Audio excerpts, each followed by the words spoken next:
Bueno, me gustaría darte la bienvenida a este espacio que hemos creado desde nuestra organización, que se llama Las Voces Esmeraldas. La actividad es el conversado de los viernes, que la semana pasada lo hicimos con Benjamín Vanegas, que es un artista esmeraldeño de música tradicional, ancestral, y pues nos fue súper bien. Estuvimos conversando sobre sus obras, el significado que tiene cada una de ellas, el significado que él le dio, que le da a la gente. Y posterior a eso hicimos como una recapitulación o una rememorización de algunos vocablos de la jerga afroesmeraldeña, esmeraldeña en general, para poder también como revalorizar eso.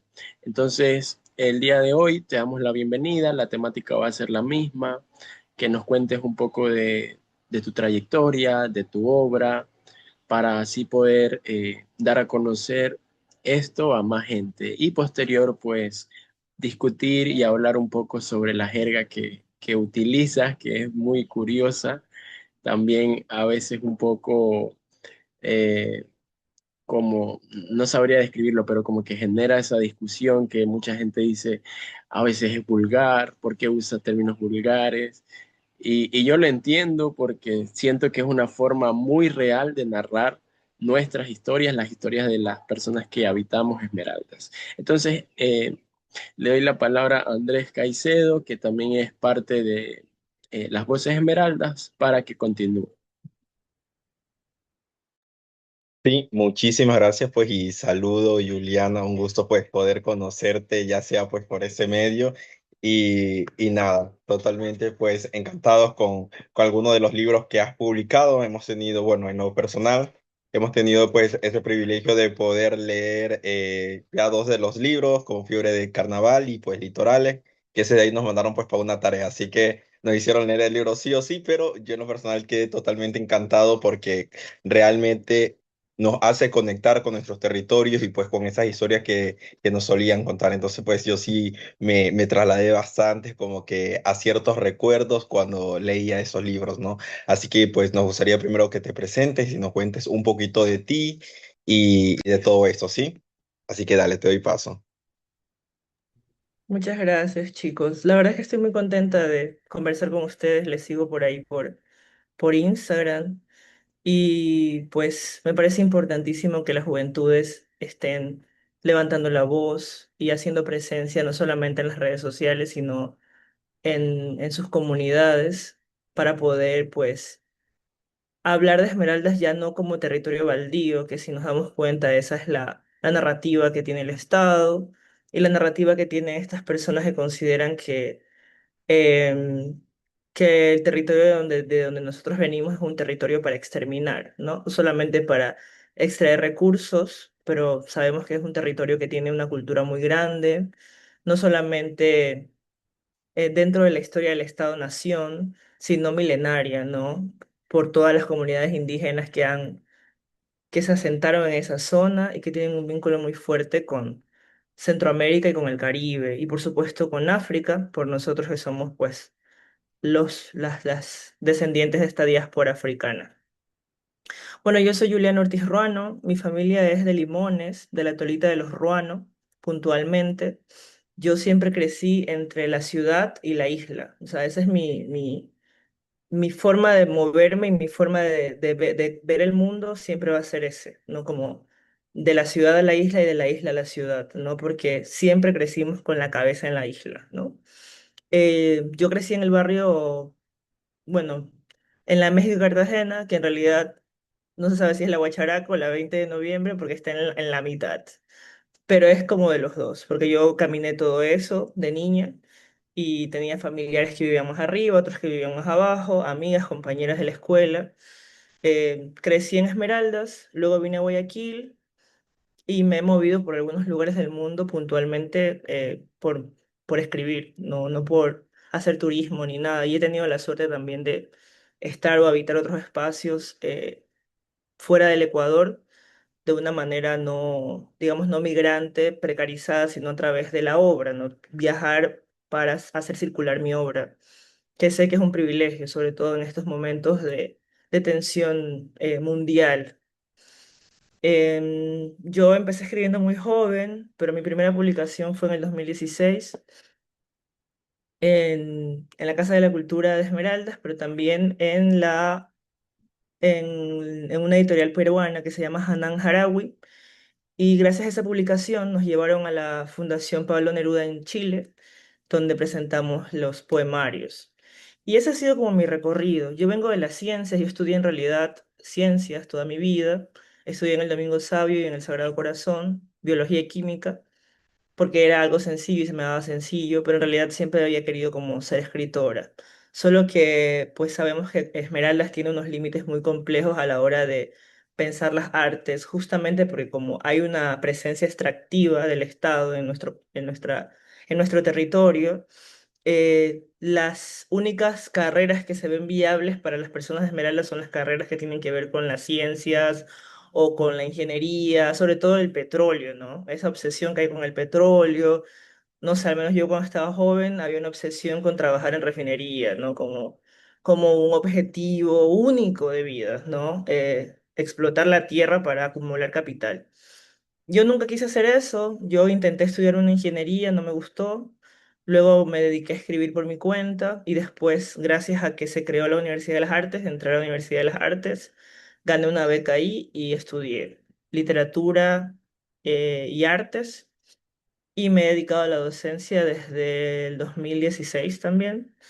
He hecho docencia de colegio, pero también he hecho docencia universitaria y el año pasado estuve pues dando charlas y clases en algunas universidades de Estados Unidos, que fue una experiencia también importantísima para mi carrera. Y eso es como en términos generales. No sé si hay alguna cosa puntual que quisieran saber, pero reitero mi agradecimiento por el espacio. Sí, aquí pues como se encuentran los compañeros y compañeras que también están escuchando, cualquier cosa que le quieran preguntar a Juliana, pues nomás levantan la mano y le preguntan, ¿no? Así que eso ella estuvo comentando un poquito pues de dónde es, a qué se dedica y ese recorrido que ha tenido. Entonces a mí me gustaría primero pues saber cuáles fueron los mayores retos que enfrentaste pues para realizar tus publicaciones, es decir, la primera y el resto de las publicaciones que has realizado. Creo que el primer reto, más que buscar una forma de publicar, porque creo que en la actualidad es muy sencillo. Bueno, hay distintos tipos de publicación. Hay publicación, hay autopublicación que uno puede hacer a través de blogs, ¿no? Eso se hace mucho. Hay un montón de escritores serios que ya publican en editoriales independientes o editoriales grandes que empezaron en blogs, ¿no?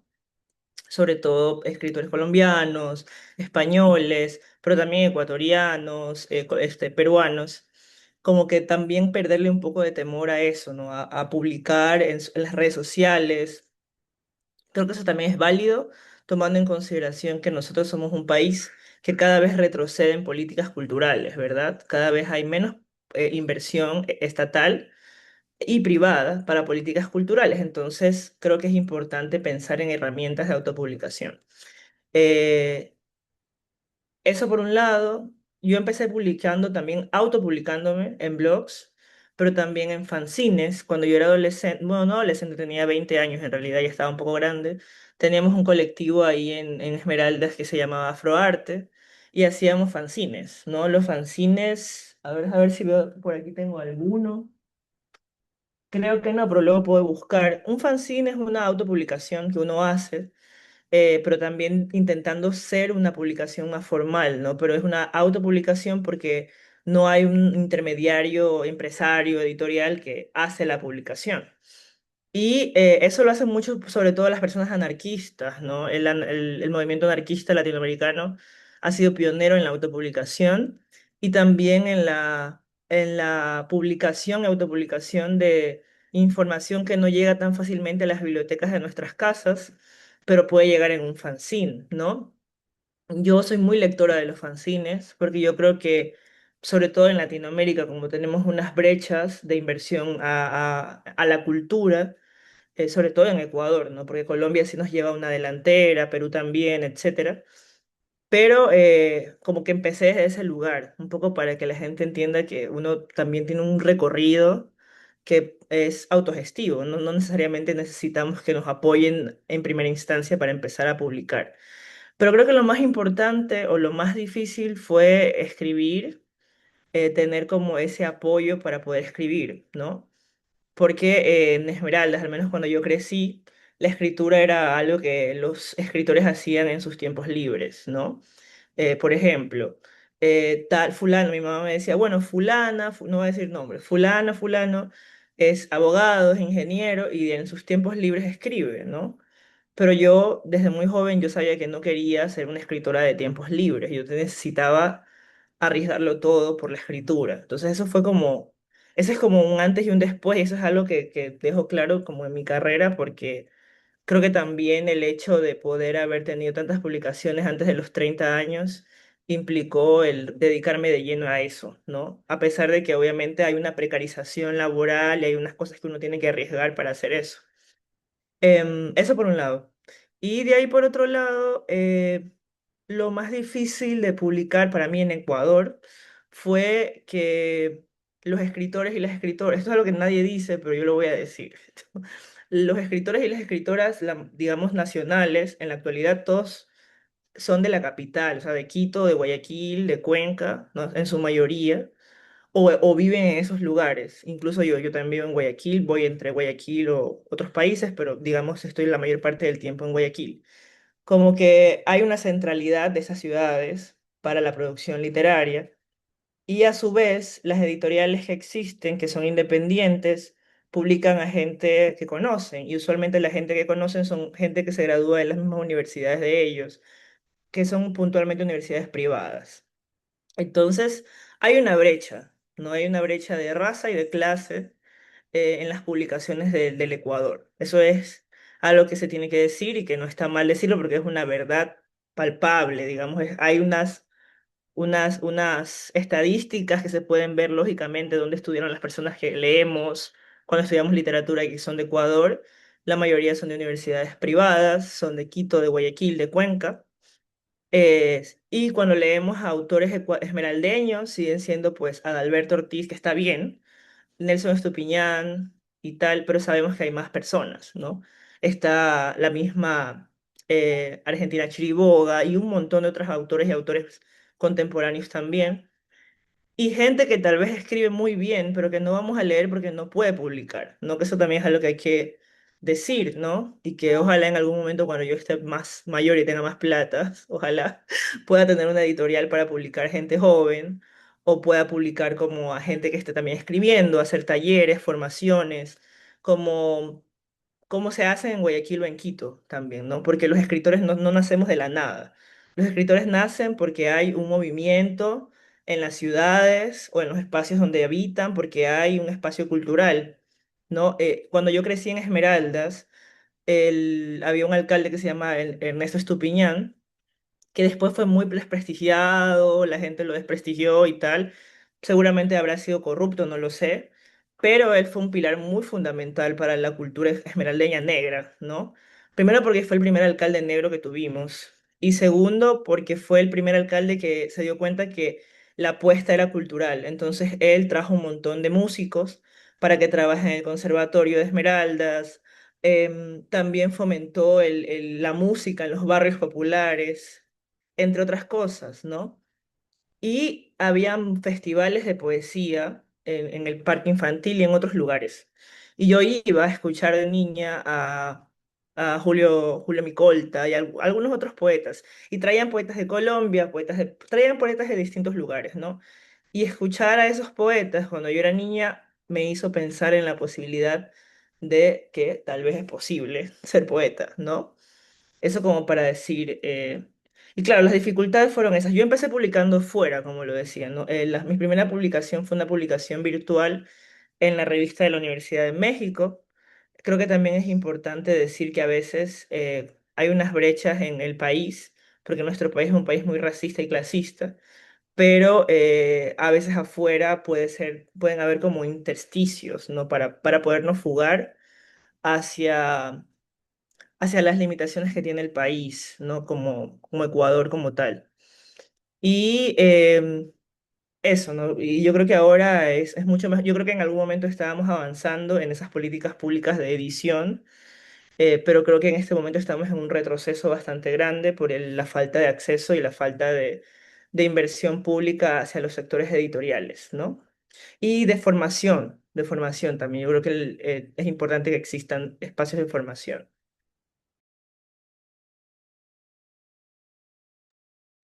Y muchísimas gracias pues por compartir toda esa información. Pues como bien sabemos hay muchas personas que a veces no se atreven a decir este tipo de cosas y precisamente es porque atraviesan por un privilegio pues que dicen no quiero perder eso y no quiero pues que nadie sepa. Y como bien tú dices pues es sumamente importante que haya esa pues representación o haya esos espacios culturales en donde niños y niñas pueden ir creciendo y decir pues como tú dijiste en ese momento tengo también como que la posibilidad de dedicarme a esto pues de lleno. Actualmente pues estamos enfrentando un sinnúmero de problemáticas, la identidad, la cultura afroesmeraldeña pues no la están revalorizando, simplemente se la utiliza para decir como que sí, estos son ustedes y hacen una representación que realmente no se asemeja a lo que nosotros y nosotras realmente somos. Así que sería súper bueno de que hayan nuevos espacios no solamente en los centros, sino que también se dirijan a los barrios populares porque se necesita todo eso y pues la cultura,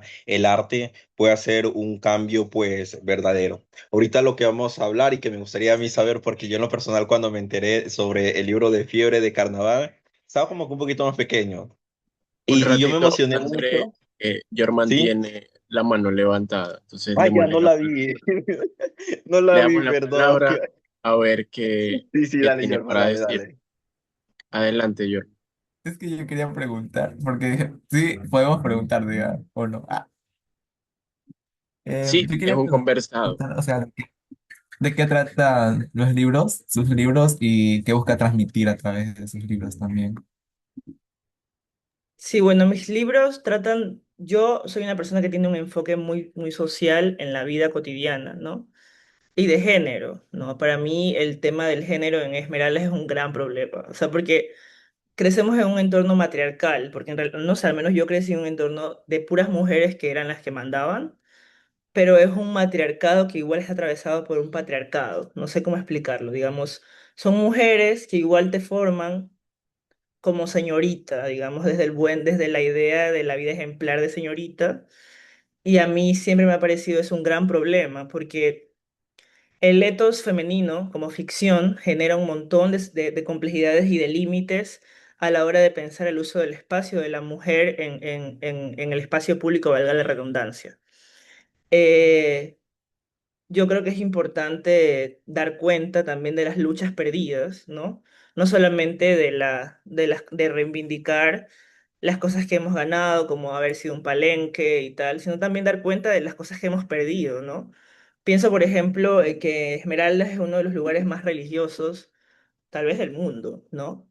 ¿Y qué implica eso, ¿no? ¿Qué implica esa presencia obsesiva de la religión católica en nuestra vida cotidiana? ¿Qué tipo de cosas se van a ver o se van a limitar por esa religión, ¿no? Yo estudié en colegios católicos siempre y era horrible porque era homofóbico, era racista, clasista, y yo me opongo, o sea, yo creo que mi escritura sí se puede, o sea, que yo creo que tal vez no puedo cambiar el mundo como Juliana, ¿no? Sola, pero la escritura sí puede torcer la crueldad del mundo. Yo creo que para mí la escritura es la posibilidad de intervenir esas realidades que son opresivas, finalmente, ¿no? Y Fiebre de Carnaval, podemos decir que trata de muchas cosas. Es una novela trampa, porque es una novela que te hace reír un montón, pero en realidad esa novela está contando una historia terrible, que es del embarazo infantil. ¿No? Como sabemos, en Esmeraldas puntualmente somos una de las zonas con más números de niñas embarazadas al año, ¿no? Siempre. O sea, en este momento, mientras nosotros estamos hablando y yo tengo una vida cotidiana libre, ¿no? Hay una niña que está siendo forzada a ser mamá en Esmeraldas, ¿no? Y a mí eso me atormenta en distintos niveles. Primero porque trabajé con niñas embarazadas acá en Guayaquil, en la casa de acogida del MIES, dándoles clases de escritura, literatura, etcétera. y fue un proceso fuerte como trabajar y acompañar estos procesos. Y lo más fuerte para mí fue darme cuenta de que ni siquiera el acto de abusar y embarazar a una niña era lo peor era la colonización mental de la iglesia, que le habían hecho creer a la niña que si ella abortaba, ella era una pecadora. Y eso para mí es terrible, ¿no? Eso para mí es terrible y es algo que creo yo que la literatura sí puede dar cuenta y puede torcer de alguna manera esa crueldad ejercida sobre el cuerpo de las infancias. También porque yo considero que la adultez es un deseo más que algo que está consumado en los cuerpos que se supone que somos adultos, ¿no? Tú puedes ser mujer, yo tengo 33 años, pero la gente en la calle me va a decir niña, porque soy afro, o por cómo me ve, porque me ve joven, etcétera, ¿no? Y si algo me pasa, siempre va a ser mi culpa porque yo cometí el error de caminar por esa calle. O sea, siempre hay una infantilización del ejercicio femenino, aunque la mujer sea adulta. Y también hay una infantilización de las personas racializadas, de los territorios racializados, ¿no? En los 90 se decía que Esmeraldas no podía manejarse sola. Eso es una infantilización de un territorio donde hay gente adulta, donde hay líderes sociales que pueden manejar sus recursos como desean, ¿no? Y creo que hay que pensar y hay que mirar cómo acontece lo infante en nosotros y quién nos está infantilizando, ¿no? Y para mí, Fiebre de Carnaval es una novela que de una manera muy inocente da cuenta de eso, ¿no? Y es una trampa total, porque en realidad yo te hago reír de cosas miserables, ¿no? Y a mí me gusta mucho jugar con esa doble posibilidad. Me parece que el lenguaje comunicacional que utilizamos en el día a día eh, nos hace olvidar que hay un montón de cosas por detrás de ese lenguaje que se pueden trocar, que se pueden torcer, que se pueden cambiar. Y básicamente de eso yo trato de escribir, o sea, me interesa mucho la libertad radical de la mujer, ¿no? Que la mujer pueda escoger con quién estar, cómo estar, si gesta o no gesta, si se casa o no se casa, si es lesbiana, bisexual, si es transexual. Me interesa mucho la libertad radical, sobre todo en un momento como el que estamos viviendo ahora, que es un momento fascista, donde la presencia o la representación no alcanza, ¿no? A mí no me alcanza que una persona negra esté en la presidencia o en un lugar si va a estar a favor de los poderosos que nos oprimen a nosotros. No, a mí no me sirve una persona afrodescendiente, jueza o abogada o lideresa que está a favor de los poderosos que van a ir igual a militarizar la comunidad de donde yo soy. No sé si me explico. Entonces, yo creo que las artes sí pueden dar cuenta, si bien las artes no pueden cambiar todo el mundo de manera radical y rápido, pueden dar cuenta de un lenguaje, de unos símbolos, de unos signos que van a torcer, ojalá en el futuro, estas presencias o este presente opresivo. Y sí, para mí mi escritura es el ejercicio de la liberación radical de las infancias y de las mujeres. Sí, son pues los libros o novelas pues de Juliana narran bastante, se podría decir como que una historia personal. Yo le siento como que muy personal, no sé, y habla pues precisamente de niñas, ¿no? Y que estaba pues con su familia, que siempre bailaban. No sé, me gusta mucho eso porque si tú no sabes de música, yo siento que no puedes como que leerlo, porque hay una partecita en donde pone como que la vamos a tumbar y que no sé qué yo, y en mi mente comienza a sonar la música automáticamente. Y te vas a encontrar fragmentos así, ya sea como que poesía, versos que se saben decir dentro de la música tradicional, y así, entonces literalmente vas a escuchar salsa. Así que leer eso es saber salsa. Y bueno, a mí me gustaría saber, Juliana, cómo nació o cómo llegaste a decir esto, esta novela se va a llamar Fiebre de Carnaval. ¿Por qué Fiebre de Carnaval? Bueno, porque el carnaval es mi fiesta preferida. O sea, yo creo que con el tiempo han ido achicando el carnaval, pero cuando yo era niña el carnaval era desde diciembre. O sea, había como una pulsión en el barrio de mojarte en el año nuevo. Además que el carnaval, bueno, ya de adulta he podido como investigar ya sociológicamente, antropológicamente, históricamente el carnaval. Pero de niña no sabía por qué nos gustaba tanto el carnaval, ¿no? y por qué era tan importante para mi barrio el carnaval, por qué la gente giraba tanto en torno a ese momento, a esa intención carnavalera, ¿no? Y por qué a las vecinas religiosas les daba tanto miedo el carnaval, ¿no? Como, ¿por qué estaban todo el tiempo ya con la Biblia en la mano, cuando ya la gente sacaba su parlante para bailar y para cantar, ¿no? Y todo eso tiene una respuesta o múltiples respuestas en la historia, ¿no? Del carnaval. El carnaval es una fiesta que viene desde Grecia, desde Europa antigua, ¿no? Que es la fiesta para el dios Baco, que es el dios del vino, ¿no? Pero con el tiempo esa fiesta llegó también a toda Europa y se convirtió en la fiesta de los plebeyos. ¿Quiénes eran los plebeyos? Los plebeyos eran las comunidades que no formaban parte de la aristocracia, digamos, de la corte del rey o de la reina, ¿ya? Era una fiesta donde los plebeyos, o sea, la gente del común, se podía burlar radicalmente del poder, podía ridiculizar al rey, ridiculizar a la reina. Esa fiesta viaja al Caribe, porque sabemos que la colonización empezó, no necesariamente en el Caribe, empezó en el Atlántico primero en las islas que se llaman ahora Canarias, ¿no? Que quedan en la costa de África. Y después bajaron al Caribe, que se denominaron las Indias, West Indies, ¿verdad? Que sabemos que no son las Indias porque la India queda en otro lado y fue un error, ¿no? Pero esa fiesta llegó a esa zona y fue sumamente importante primero porque un plebeyo, ¿qué es un plebeyo? Un plebeyo es una comunidad subalternizada, ¿no? ¿Y qué comunidad más subalternizada que el Caribe y Latinoamérica? Comunidades afro e indígenas obligadas a trabajar sin paga, obligadas todo el tiempo a olvidar su lengua, ¿no? Cuando nosotros leemos historia y leemos los concilios, por ejemplo, de Trento o los concilios limenses, que eran como las legislaciones de la época, uno ve que prohibían a la gente hablar su lengua, que obligaban a la gente, le ponían bozal a las personas africanas para que no hablen la lengua, para que no le enseñen a los otros la lengua. Entonces el carnaval empezó a ser un lugar importante porque en el carnaval se pudo, a través del juego, ¿no? Reivindicar la resistencia africana e indígena, pero sobre todo africana, ¿no? Eso es algo que en Ecuador todavía, o sea, en Brasil no queda clarísimo que el carnaval es negro, en el Caribe también queda clarísimo que el carnaval es negro, en Ecuador todavía hay esa disputa de que no, pero sin embargo hasta incluso las diabladas de Ecuador se parecen mucho a las diabladas del Caribe, y eso tiene que ver con la presencia negra que también hubo en las haciendas de la sierra, ¿verdad? Y que es algo que se ha ido borrando porque en Ecuador siempre dicen que los únicos negros son de Esmeraldas, cuando sabemos que no es así, ¿verdad? Que hay negros en Guayaquil, que hay negros en otros lugares.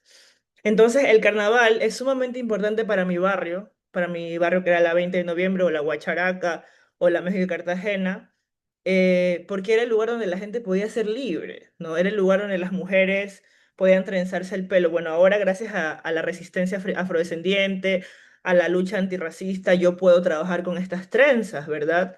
Pero antes eso no era posible.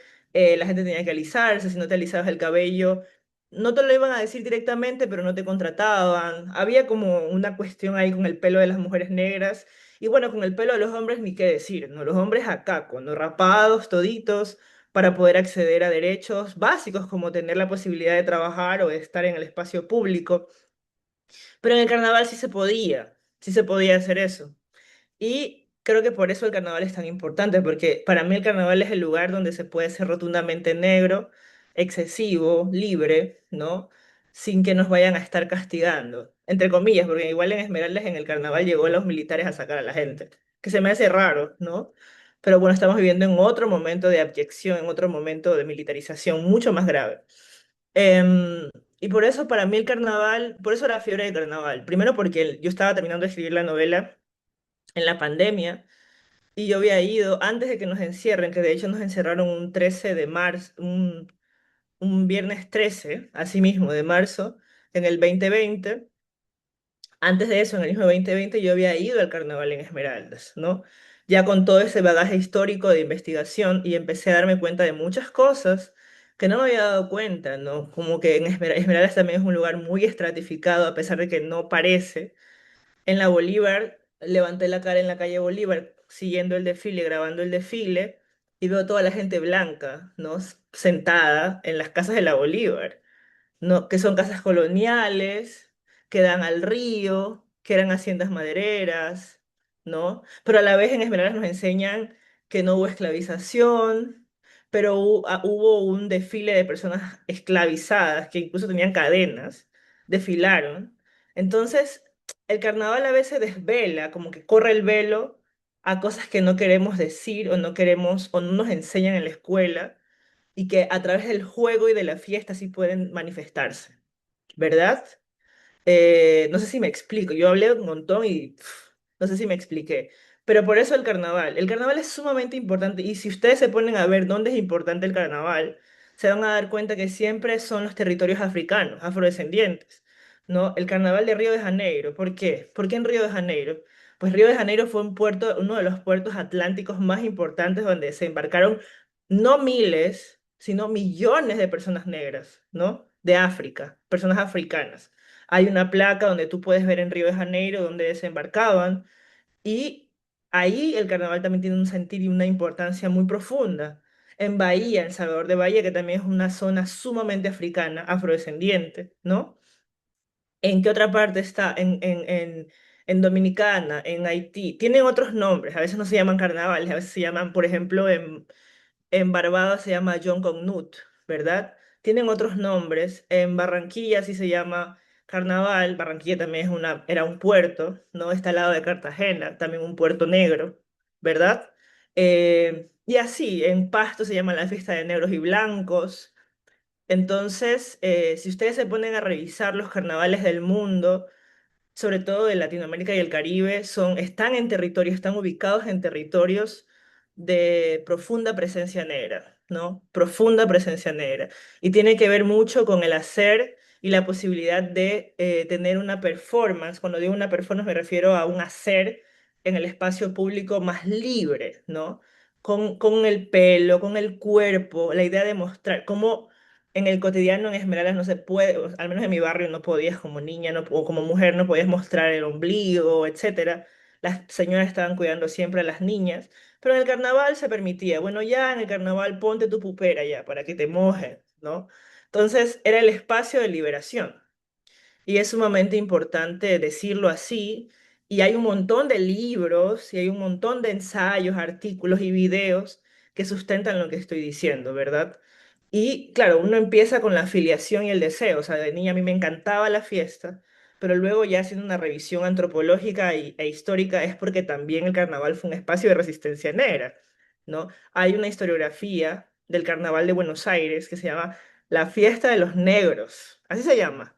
Y es una historiografía del Carnaval de Buenos Aires, una ciudad que se supone que no es negra, que no hay negros. Ellos dicen que no hay negros. Ya sabemos que eso es mentira. Era un puerto, por el Río de la Plata entraba un montón de personas africanas.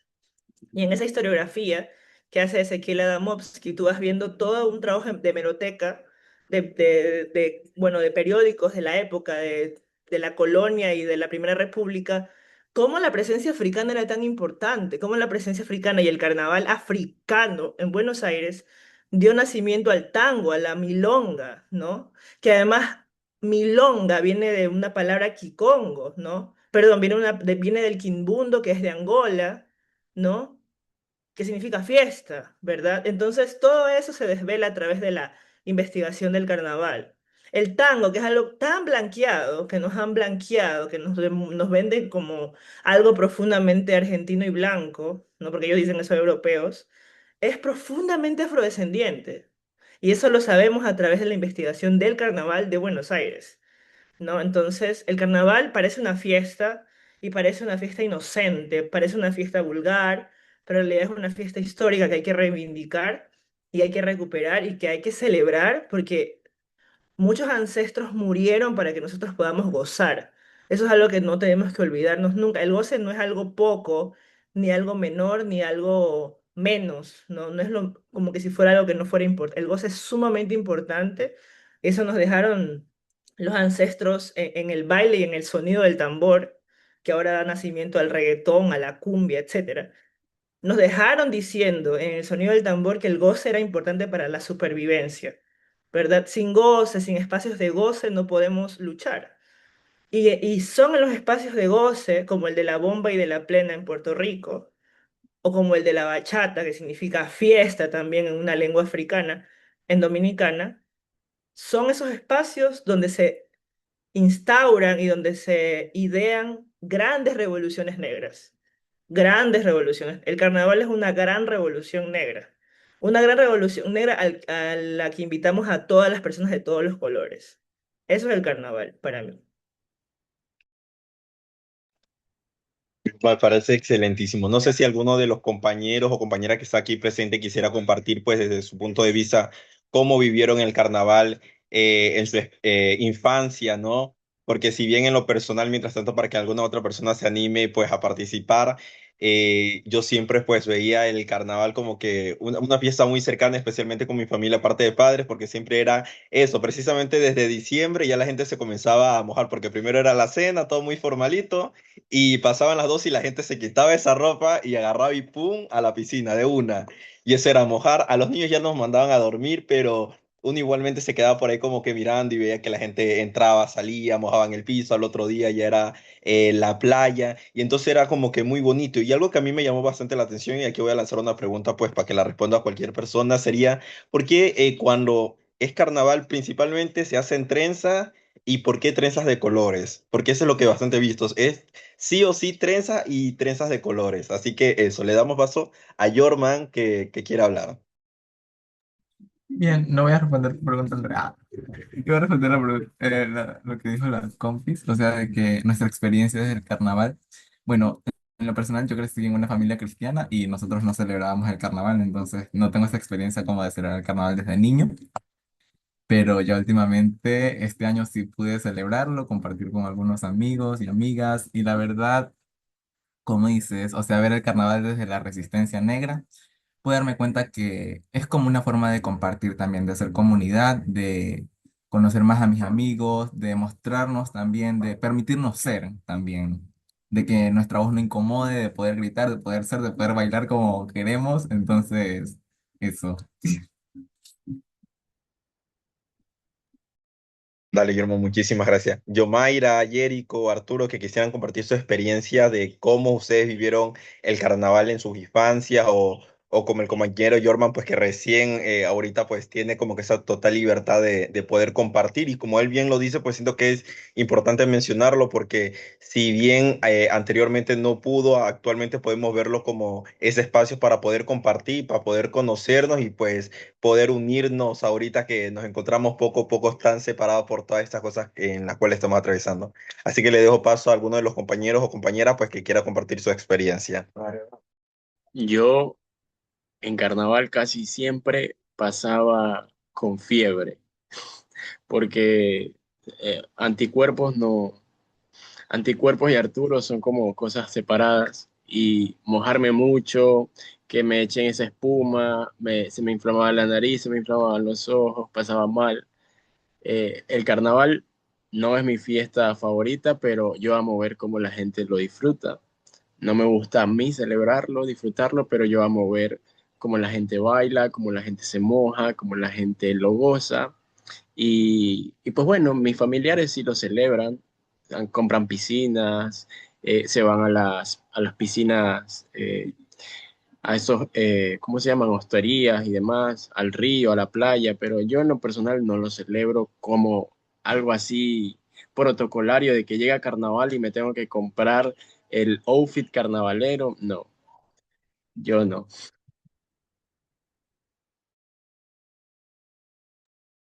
Yomara, Jerico, ¿qué nos comparten ustedes? ¿Cómo vivieron el carnaval, no? Pues en sus infancias. Bueno, hola chicos. Tenía un poquito de problemas con el internet y me moví de, bueno, fui a desconectar a todo el mundo, que me llegue mejor la señal. Bueno, como Yorman, mi familia es cristiana evangélica, entonces carnaval era prohibido, era carne para un demonio, entonces era prohibido en mi casa y no lo festejábamos.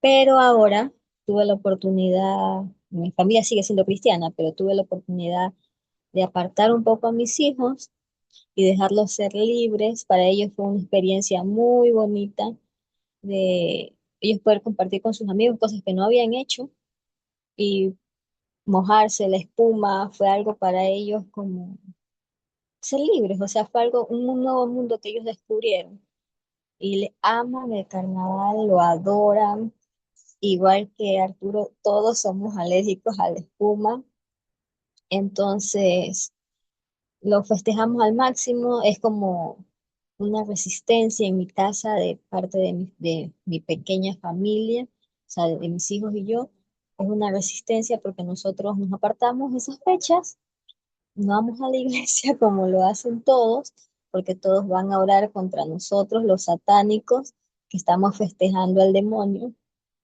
y nosotros lo festejamos, hacemos nuestra fiesta aparte, nos divertimos, les hago sus trenzas, que no sé lo de las trenzas, nunca me lo había preguntado, y eso, y después nos enfermamos porque somos alérgicos a la espuma. Eso. Uno dice ahí tipo enfermo, pero bien celebrado estuvieron esos días.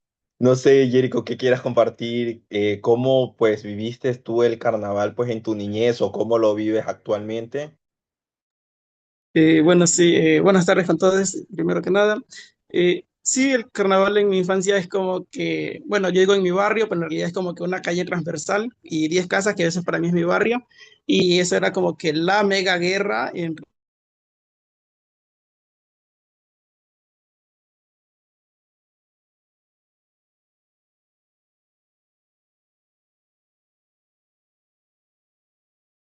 y con dos vejigas en la mano.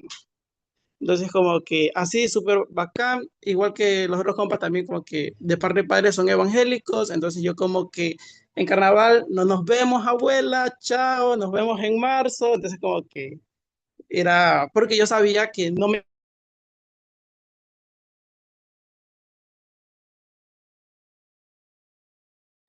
Yo no sé si solamente yo me quedé con las que ganas de seguir escuchando, pero se cortó. ahí sí está bien, ya. Decía ahora de grande, sí es como que muy diferente, porque ya es como que tengo una perspectiva diferente, ¿no? Salir a compartir con amigos, las diferentes actividades que se realizan dentro del cantón. Y se ha dejado un poquito como que esa emoción de mojar a las personas, porque ahora solamente se mojan entre los que están jugando y tú vas y nadie te tira agua, entonces como que se siente excluido a veces, pero igual entiendo que es parte del respeto, ¿no? Pero por ahí. Realmente, realmente. No sé si Juliana quisieras compartirnos algo o has investigado de por qué se hacen o se realizan las trenzas en los carnavales y especialmente por qué con colores. Bueno, yo creo que el tema de reivindicar la posibilidad del color hace... A ver, nosotros somos ciudades y estados cristianos, o sea, ¿por qué? Porque hablamos español y porque la colonización española era una colonización, una expansión de la religión católica, no fue otra cosa.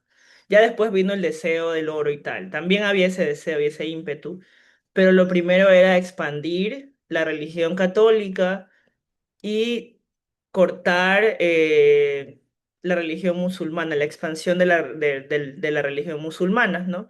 Recordemos que el sur, lo que es ahora el sur de España, esto parece que no tiene nada que ver, pero les prometo que tiene que ver. Lo que es ahora el sur de España era el reino de Al-Ándalus. Reino, no sé si reino, pero Al-Ándalus, que era bueno, un espacio eh, musulmán, ¿verdad? Y desde ahí empezó la expansión. Hubo lo que ellos llaman allá en España la reconquista, que era tomar un territorio que era árabe, digamos musulmán, y convertirlo al cristianismo. Y desde ahí empezar pues las expansiones, porque allá se firmó el tratado, en Granada se firmó el tratado para colonizar lo que conocemos como América, ¿no? De hecho, la zona de Centroamérica se llamaba Nueva Granada por mucho tiempo. Y quedó, algunos lugares se llaman Granada en la zona de Centroamérica y Caribe, ¿verdad? Entonces nosotros vivimos, queramos o no, incluso practicando otras religiones, vivimos en estados cristianos, católicos. Hay una cosa que se llama etos católico, que tiene que ver con el comportamiento y el hacer que se nos pide en la cotidianidad. más allá de si nosotros creamos o no en el Dios cristiano, hay un etos católico premiando todos los espacios, ¿no?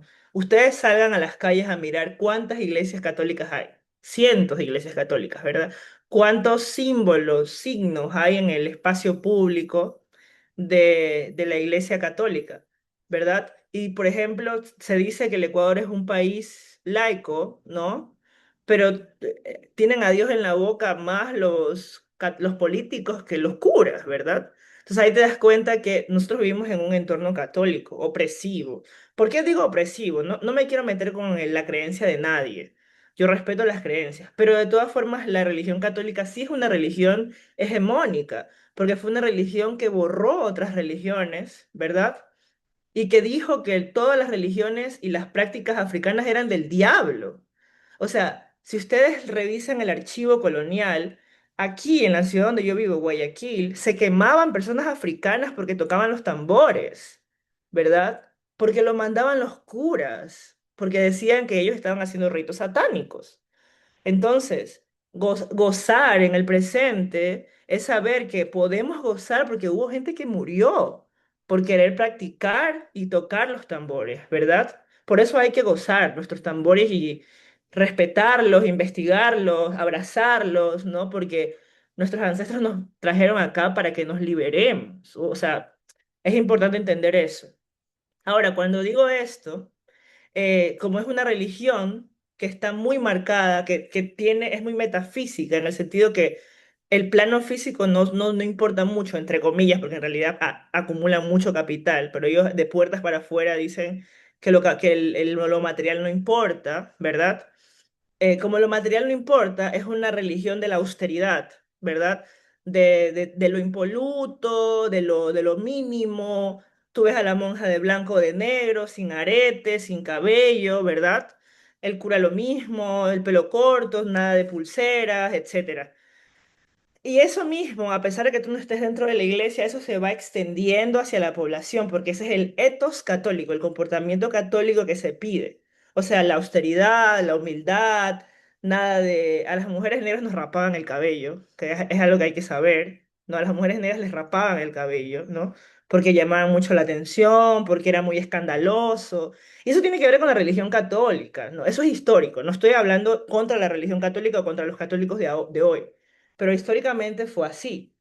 Entonces, estas trenzas, las trenzas que además ya existían en la África subsahariana, en distintos países africanos, existían por estatus, para identificarte con una etnia, ya sea Igbo o lo que sea, existían por diversos motivos.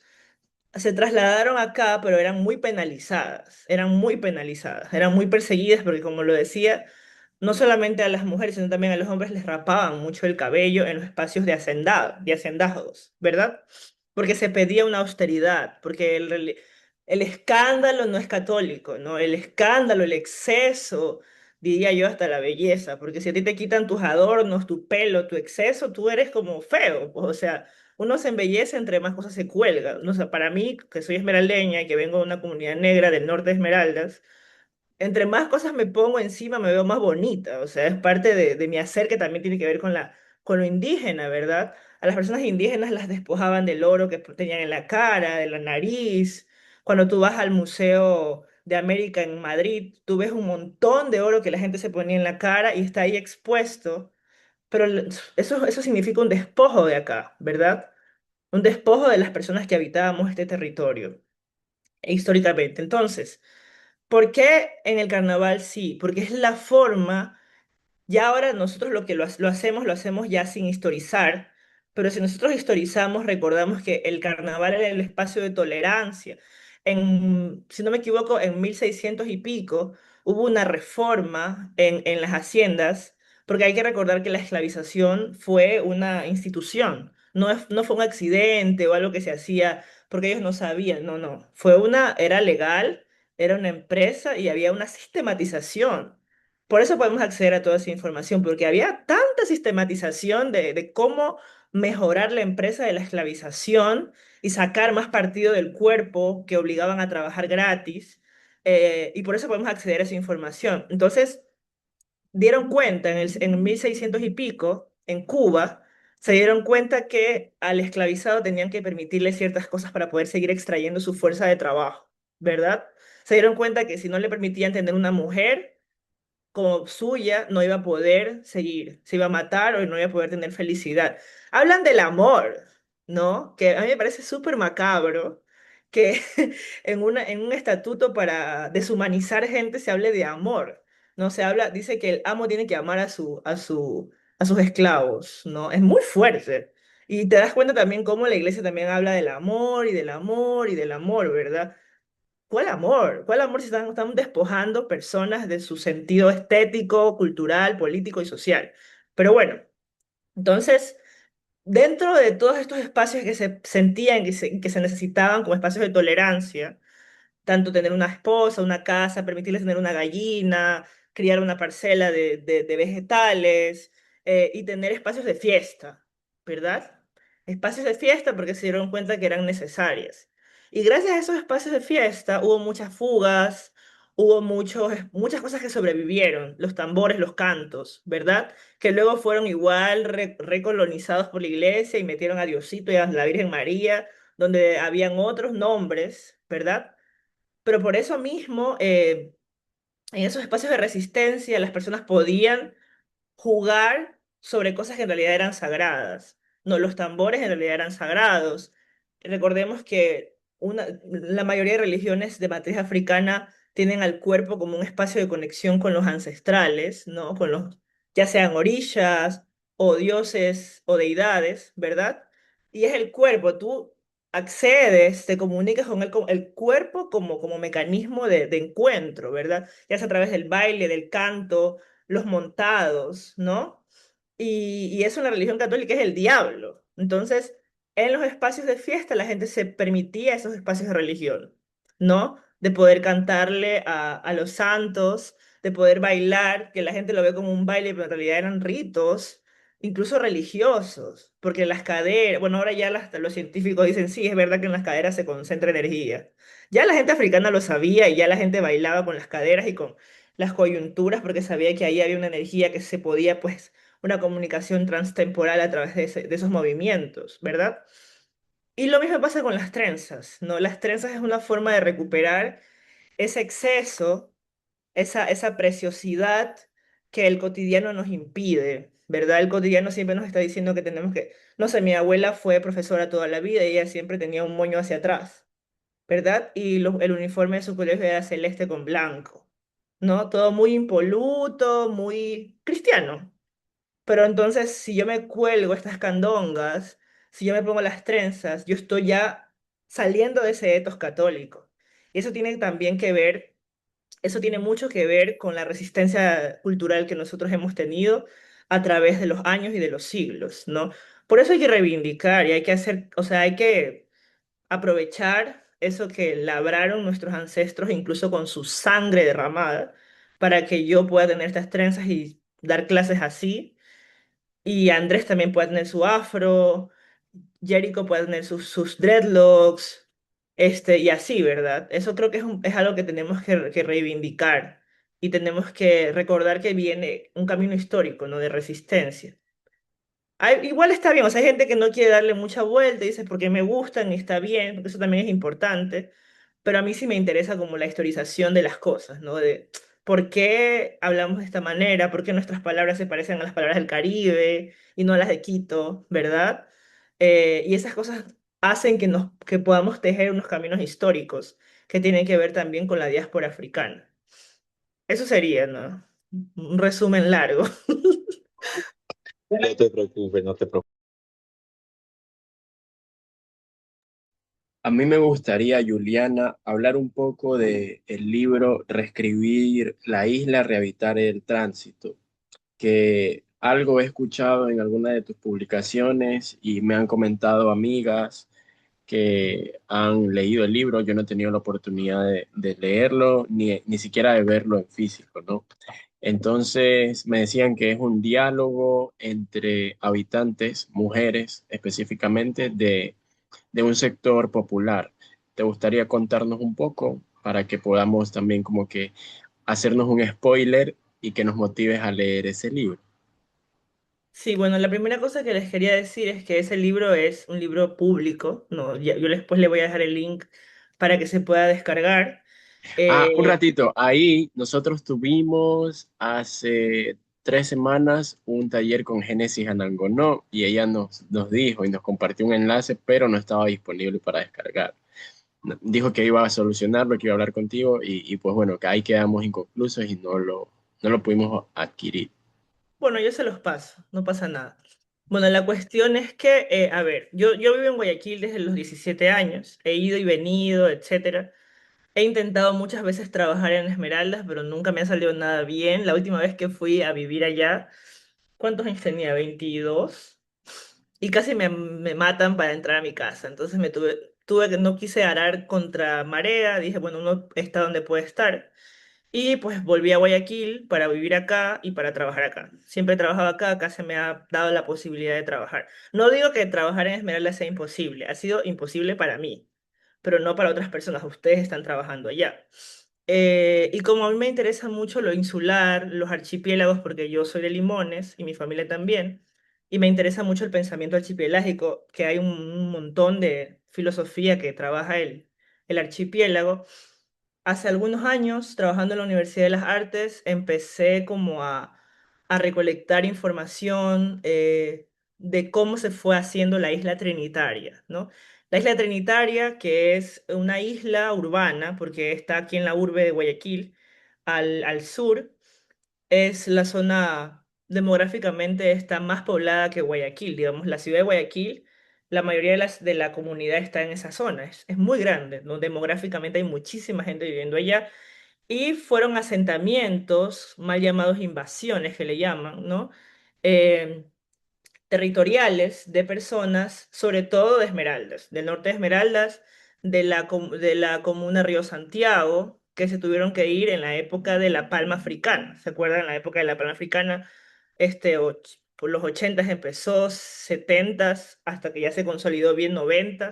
Entonces, en ese proceso de despojo territorial, recordemos que la comuna Río Santiago es una comuna ancestral que se supone que no se puede vender, pero bueno, hubo mucha especulación territorial con la gente de las plantaciones mineras, pero también de La Palma. Y esas personas vinieron a Guayaquil a vivir y a trabajar, sobre todo las mujeres de trabajadoras remuneradas del hogar. Remuneradas, en el mejor de los casos, remuneradas. O sea, ahí la remuneración era una cosa de disputa y de casi de regañadientes, ¿verdad? Y fueron fundando estas zonas. Yo vengo trabajando con ellas desde el 2018. La primera vez que les di un taller de lectura fue en el 2018 en el colegio, en la escuela Nelson Mandela, allá en Trinitaria. Y después siempre había como la idea de hacer un libro, hacer un libro. Ellas querían escribir y querían escribir. Eh, trabajé en un proyecto de la Universidad de las Artes con ellas, estuvimos haciendo talleres de escritura conmigo, leímos un montón y empezamos a escribir, a escribir.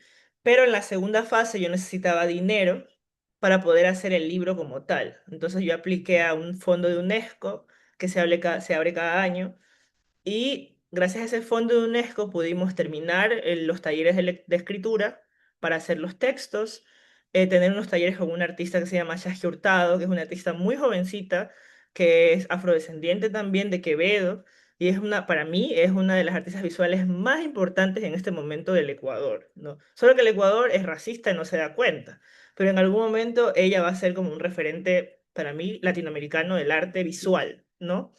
Y con ella hicimos pues unos talleres con las señoras, unos talleres así bien profundos sobre historia del arte y creación conjunta.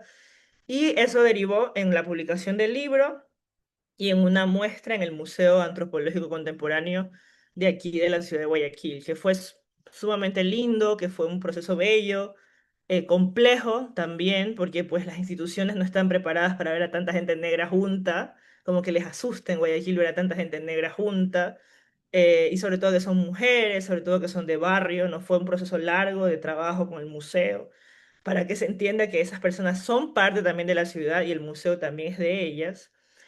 Todavía creo yo que estamos en pañales en ese sentido, a diferencia de Brasil, por ejemplo, ¿no? Eh, pero pues hicimos la publicación de ese libro, ese libro se publicó con fondos de UNESCO, es decir, que no se vende, es un libro que se puede descargar de manera gratuita. Yo hice la edición del libro y yo podría mandarles a ustedes unos ejemplares, o sea, si nos organizamos después, podría pedirle a una compañera que les haga un envío, no sé si entrega, creo que sí entrega, si sigue sirviendo, ¿verdad? En Esmeraldas, porque a veces hay cosas que ya no quieren servir en Esmeraldas porque no sé por qué nos quieren aislar de todo, Sí pero ajá. sirve. Ya, genial. Podemos hacer un envío por Servientrega o si alguien viene a Guayaquil en algún momento, nos encontramos y les damos unos libros para que ustedes tengan allá y puedan Estás en leer. Guayaquil ahora.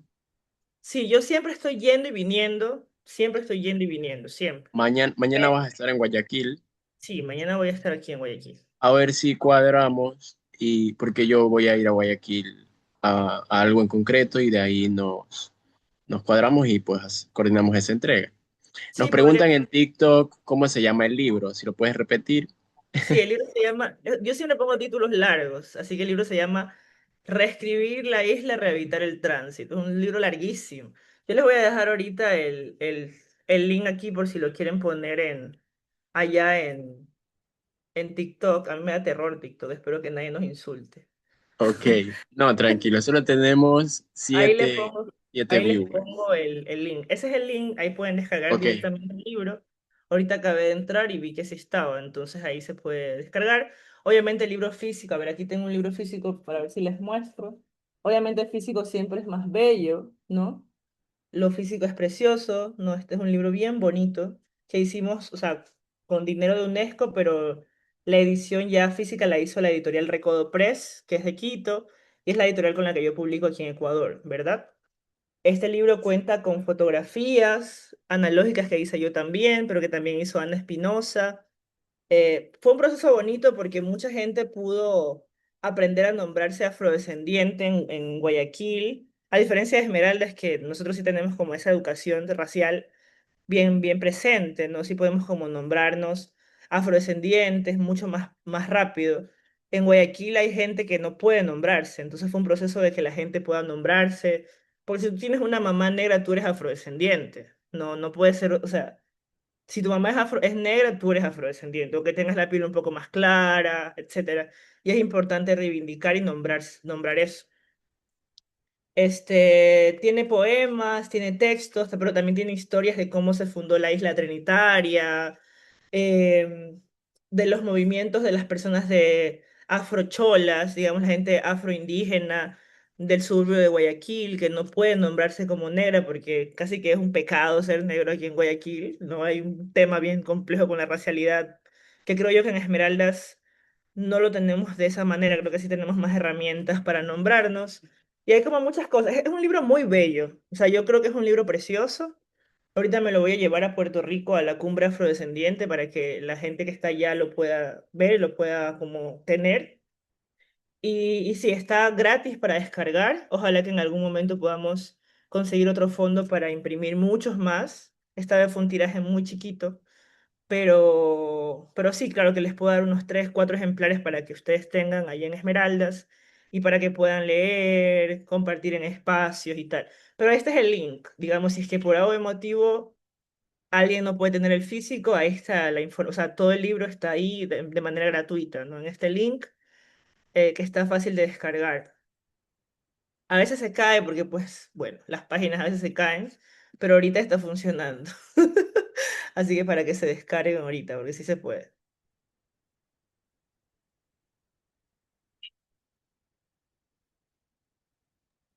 Ok, ok. Uy, casi no puedo hablar.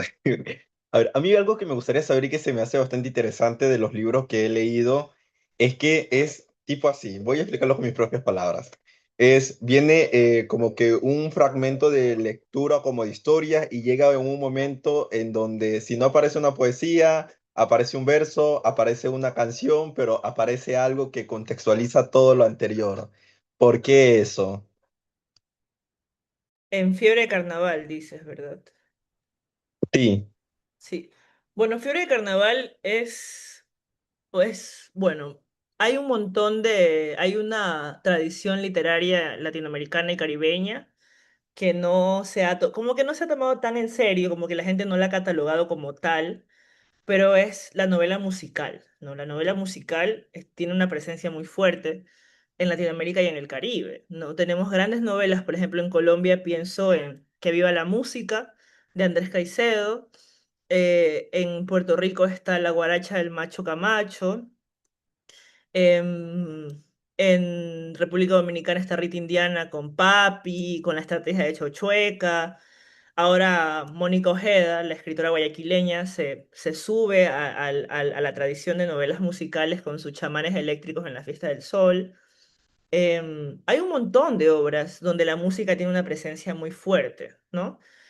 Usualmente, bueno, por ejemplo, Cortázar tiene también este libro que se llama Libro de Manuel, donde también la sonoridad tiene una presencia y él siempre ha tenido como este juego con el jazz, ¿no? El jazz siempre está presente en su obra.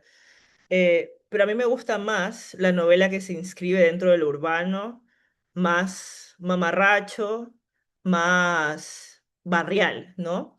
En ese caso, pues para mí mis obras de cabecera en esa onda es la Papi de Rita Indiana y también eh, Así es como la pierdes de Junot Díaz, que además es de República Dominicana, pero creció en Estados Unidos. Y sobre todo que viva la música, ¿no? De Andrés Caicedo, que fue como una novela que leí muy chiquita y que sigue siendo como una novela importante para pensar las novelas musicales. Y las novelas musicales, lo que hacemos cuando hacemos una novela musical es oponernos un poco a esta idea que también es muy eurocéntrica de la literatura como un espacio de silencio, ¿no?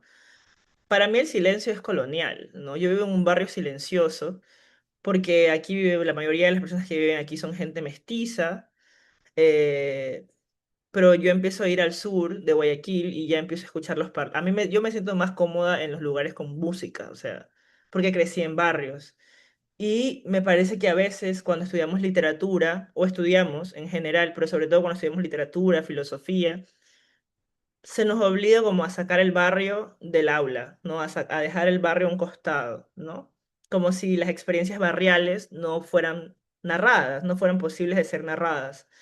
Y para mí pensar el barrio es pensar en la primera escuela. La primera escuela para mí es la música. Antes de Angela Davis, antes de Malcolm X, antes de Jamaica Kincaid, antes de Marise Condé, antes de todas las cosas que yo leí, políticas negras, estuvo Grupo Nietzsche, ¿no?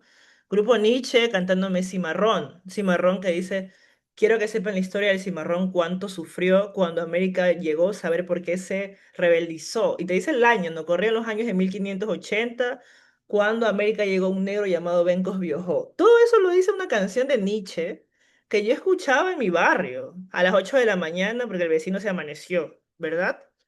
Escuchaba Pite el Conde Rodríguez también, que habla de la canción que escribió Tite Curet Alonso, que después ya tú te enteras que Tite Curet Alonso era sociólogo, obviamente iba a escribir algo así, que te canta Babaíla fue vendido en mercado de esclavos, ¿no?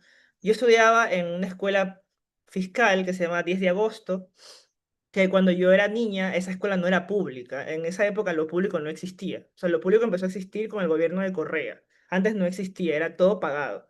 Entonces, esa escuela, aunque era fiscal, era una escuela de élite y las profesoras eran todas blanqueadas. O sea, las quiero mucho igual, no es como que no las quiero, por si alguien de ellas escucha esta conversación, pero no nos hablaban de la historia negra, no nos hablaban, a mí nunca me hablaron en la escuela de la historia negra, pero por suerte estaba Grupo Nietzsche, ¿no? Amplificado en mi barrio, donde yo podía escuchar estas canciones.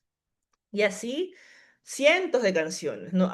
Para mí el Black Power o el orgullo negro nace a través de la salsa, de los vinilos que tenía mi papá en la casa, de los vinilos que traía mi tío que tenía su disco móvil, ¿no? Que se llamaba mi tío Levi, que traía música de Colombia y tenía sus vinilos y estaba, no sé, la Lupe, toda bella, como bella, toda sensual, Peter el Conde Rodríguez, todo negro en la portada, ¿no? La primera vez que yo vi hombres negros en portada fue en los discos, no fue en los libros, después vinieron los libros, ¿no?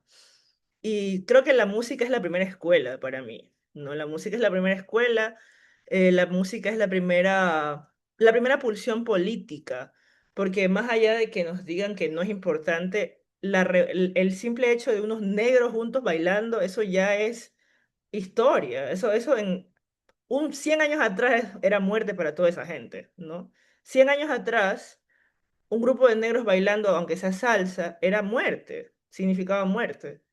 Y que yo lo pueda hacer ahora y que lo podamos hacer en nuestros barrios, los que no hemos sido desplazados, bueno, yo no tengo barrio porque me desplazaron, pero digamos, la gente que todavía tiene barrio, que lo puede hacer en su barrio. Yo lo hago, bueno, en Trinitaria, que es el barrio que me ha adoptado, ¿no? Pero a eso me refiero, ¿no? Como la primera escuela es para mí la música, la melomanía, ¿no? La escucha fue la primera escuelita que yo tuve como de rebeldía. em, no sé, la canción de Bam Bam, que también que se llama Esto te pone la cabeza mala, ¿no? Que dice, vengo de Nigeria, Yoruba, Arará, Carabalí, Nigeria, Congo son mi tierra, Mozambique, Angola, soy de allí, ¿no? Eso es bastantísimo, o sea, en la escuela no te estaban diciendo nada, a mí me estaban enseñando de Atahualpa, y está bien, porque es parte de la historia del territorio donde vivo, más o menos, pero hay otra historia negra que no me enseñaron, ¿verdad? Y me la están enseñando los Bambán. Los Bambán de Cuba me estaban enseñando esa historia que en la escuela no me estaban enseñando. Y por eso para mí era importante dejar entrar todas esas sonoridades del barrio a mi literatura, ¿no? Yo quería hacer una novela bailable. Yo la primera vez que le dije eso a mi agente literaria se moría de la risa. Pero es que para mí sí hay la posibilidad de ser una persona letrada, lectora y bailable a la vez. O sea, para mí eso es ser esmeraldeño, ¿no? Porque la gente esmeraldeña, al menos en el espacio donde yo crecí, leían muchísimo, todos leían un montón, pero llegaba el viernes y ya sonaba la música y ya bailábamos. O sea, es una educación integral, para mí también tiene que ver con el ritmo, el goce, la escucha. O sea, aprender a escuchar bien la música y aprender a bailarla bien y cantarla bien es una educación integral, es parte de nuestra educación integral. Porque la mayoría de las canciones que suenan en la radio, descontextualizadas ya, vienen de la cultura negra. Todas nacieron de los barrios negros de Puerto Rico, de Dominicana, de Colombia. Todas. O sea, la salsa, el bugalú, el merengue, la bachata, todo eso es negro. Duélale a quien le duela, eso es negro. O sea, allá que el que sufra, el que no sabe la historia que sufra, pero nosotros la sabemos y por eso es nuestra también esa música, ¿no? Y yo quería dejar entrar todo eso a, a mi literatura, me parecía que era necesario. Porque yo quería, no sé, yo me soñaba viendo a mis tías o a mi abuela, que ya en paz descanse, leyendo la novela y riéndose, ¿no? Como que a mí me parece que el gesto de la risa, una risa que no es cínica, una risa que no es una risa que se burla del otro, sino que es una risa del goce compartido, del recuerdo del goce compartido. Me parece que es una risa que yo quería generar, ¿no? Y también esta risa tramposa, ¿no? Para dar cuenta de, sí, hay unos espacios del goce, pero el ejercicio del poder en el goce no significa que tú vas a dañar el cuerpo infantil o el cuerpo vulnerable, ¿no?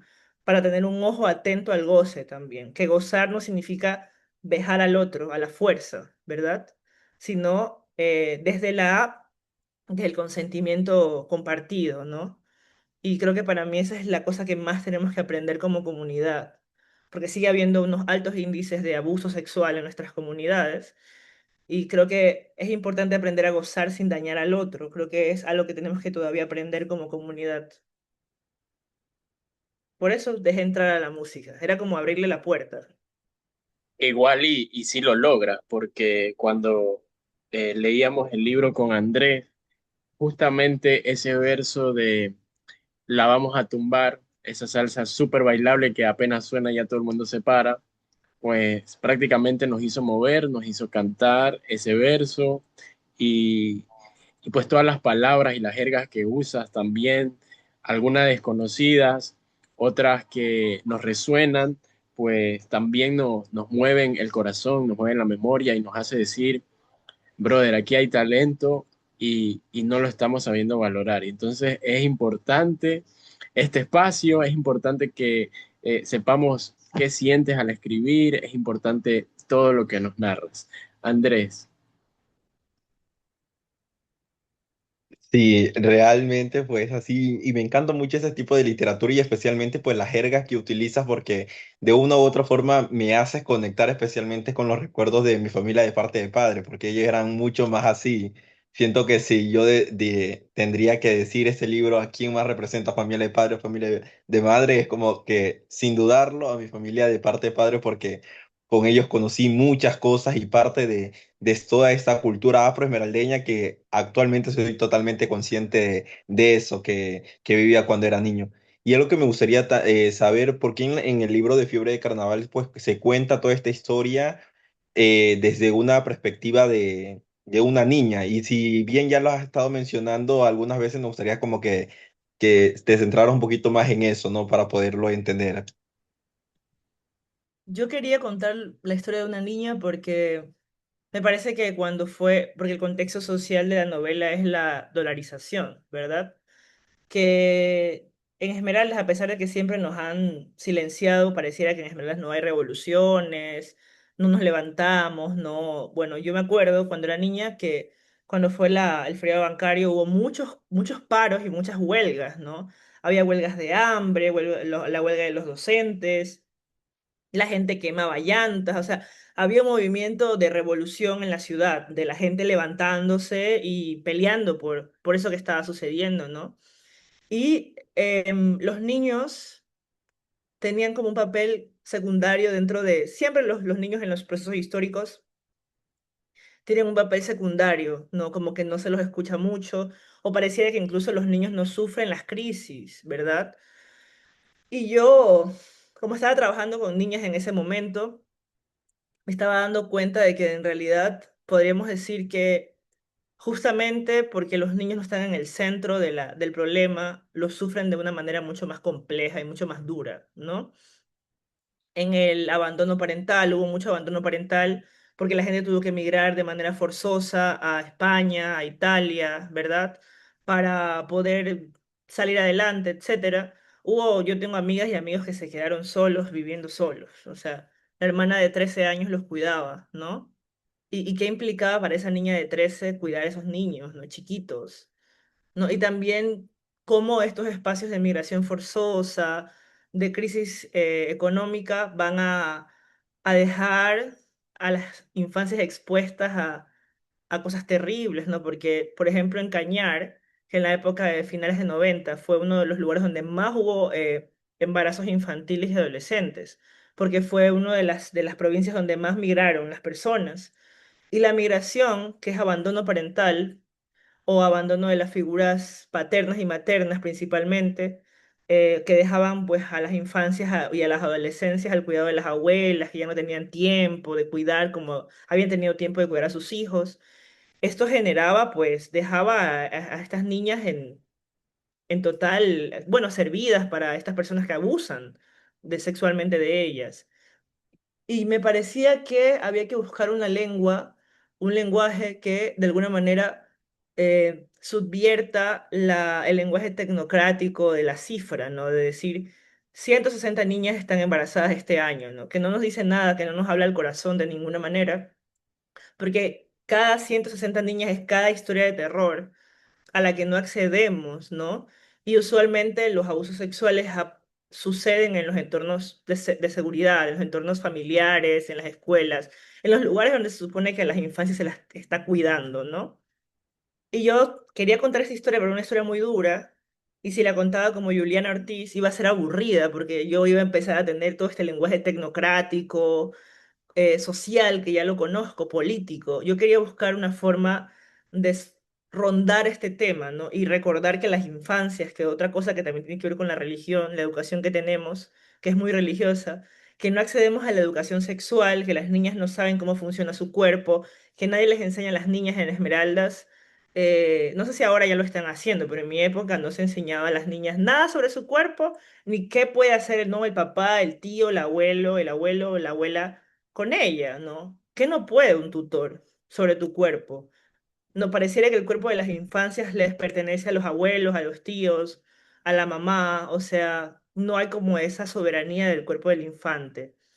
Y me parecía que tenía que ejercer como esa voz, intentarla, ¿no? De alguna manera lo que hago porque toda ficción es un intento, ¿no? No es una verdad, porque es imposible, yo no soy una niña, ya, ¿no? Eh, pero uno hace el ejercicio ficcional de intentar esa voz. Y eso es lo que hacemos los escritores cuando ficcionamos, ¿no? Intentamos una voz. Y ese fue mi intento, pues, de recorrer una geografía afectiva que yo habité con mucho cariño y con mucho amor, y también con mucha inocencia, ¿no? Y con mucha normalización de cosas que ahora veo que eran abuso y violencia, ¿no? De ver a mis amiguitas del barrio embarazadas a los 11 9 años, 12 años. Muchas de ellas tuvieron que después vender en los buses porque no tenían más que hacer, porque las abandonaron. Muchas cosas terribles, ¿no? Y que no hay mucho que podamos hacer en el cotidiano a veces cuando no tenemos las herramientas para organizarnos y para poder acceder a una educación sexual no reproductiva, no solamente reproductiva, sino no reproductiva, de calidad. Ese es como el background. De ahí lo que hice fue también tratar de ejercer una voz festiva, una voz. Creo que las infancias, algo que yo puedo aprender de las infancias, es que las infancias juegan hasta en el espacio más inhóspito. No quiero idealizar tampoco a la infancia, pero las infancias siempre se dan un espacio para el juego. No, esto que Julio Cortázar llama la constante infantil, ¿verdad?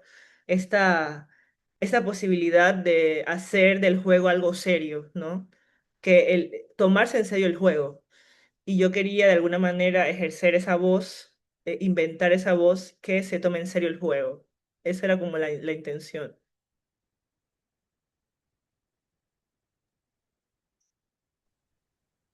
Es bastante como que duro saber todo eso porque a veces cuando uno da como que esa primera lectura se queda enganchado nomás como que con lo superficial, pero cuando ya tiene esas otras opiniones todo se da cuenta o le abren los ojos de una manera diferente y se da y uno puede ver pues que se están hablando de diferentes temas que si se tocan de una forma pues realmente se busca tocar de otra forma y abordar todas estas problemáticas en donde niñas quedan embarazadas, les toca atravesar un sinnúmero de cosas y pues hay a veces que no se puede como que hacer nada, entre comillas, pero realmente sí se puede hacer algo pues por esas personas.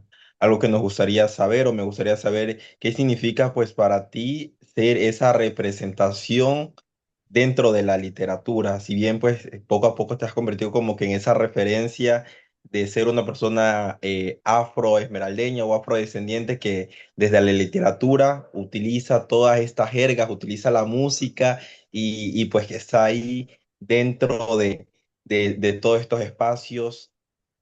¿Qué significa para ti pues todo esto y qué representa ser esta voz?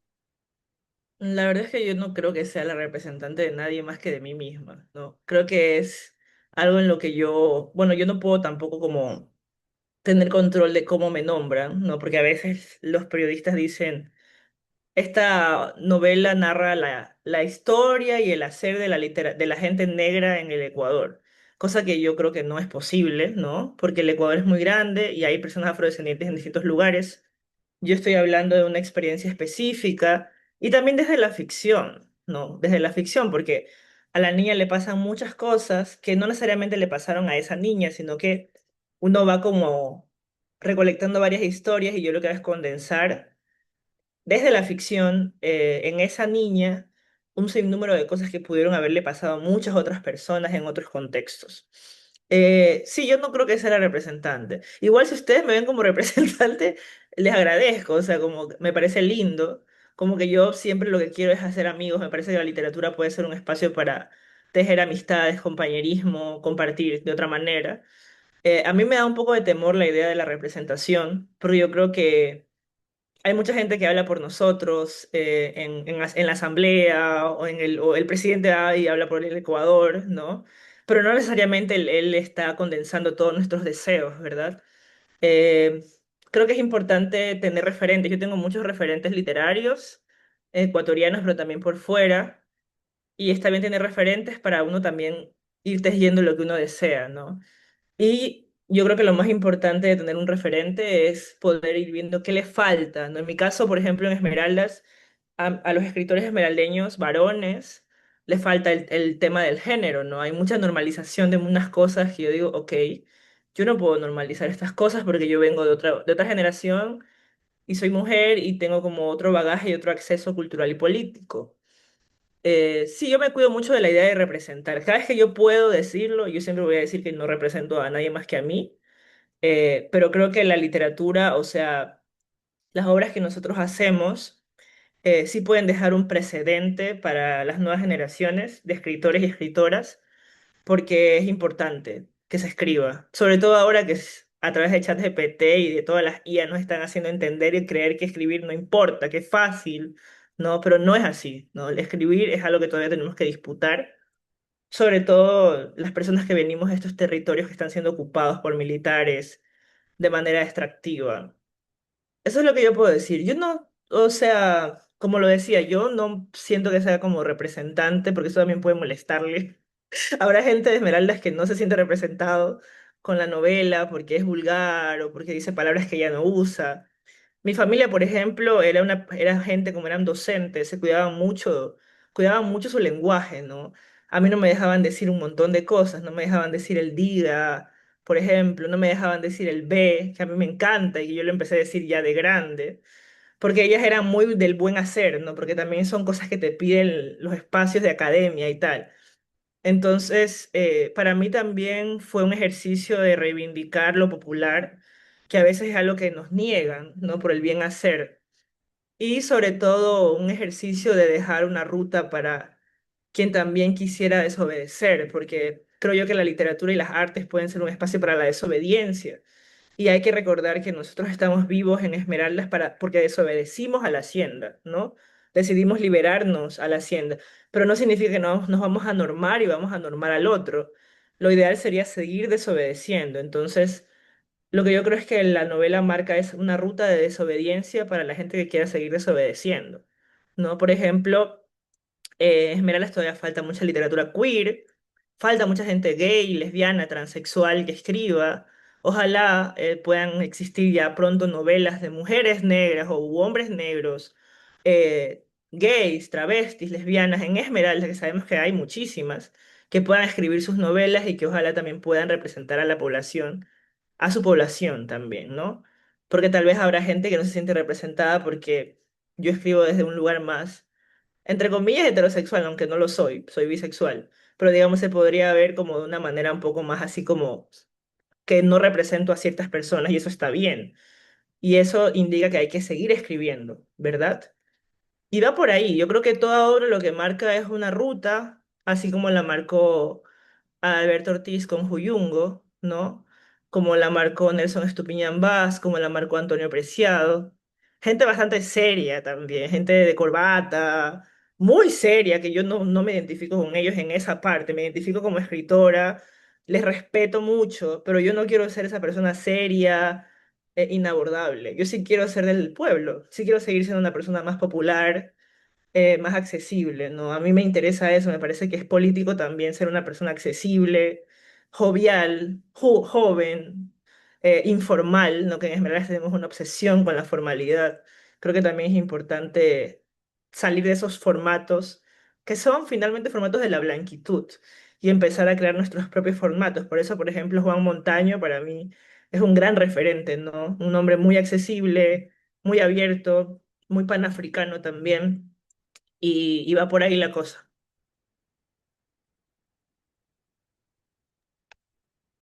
Listo, muchísimas gracias pues por todo eso. Y yo siento que en lo personal, con poder tener todos estos espacios, poder escuchar otras voces, ayudan en lo personal como que yo pueda seguir creciendo, que pueda ver como que la academia desde otro punto de vista y que dentro de la academia puedan también haber pues esas jergas que son propias de nosotros o escribir como escribíamos. Yo siento que una lucha todavía que sigue y es como que un conflicto personal porque muchas veces cuando uno escribe ya sea la palabra pa o hace pues como que esa unión de letras como cuando uno las habla dicen como que no, está mal escrito, usted no debería de escribir así, que no sé qué.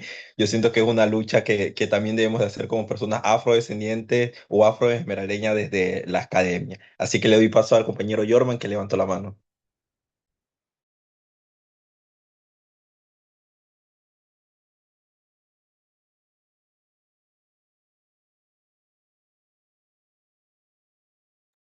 Jorman, te escuchamos.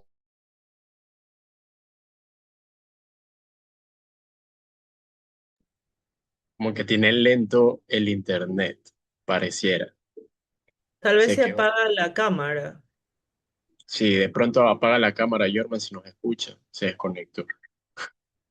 Bueno, a propósito de lo que decías de la academia, yo pienso que la academia es un lugar, para mí la academia no tiene espacio, o sea, si yo escribí una novela así es porque es una novela, ¿no? Porque la literatura, como es un arte, una expresión artística, sí se puede uno tomar esas licencias, pero yo no puedo escribir un artículo académico así, ¿no? Yo tengo mis artículos académicos con otro lenguaje, porque es el lenguaje que me toca hacer para trabajar, ¿no? Como si yo escribo un artículo académico y quiero que lo publiquen porque me obliga la universidad o el espacio donde trabajo a que publique un artículo, que eso te obligan cuando tú das clases, etcétera.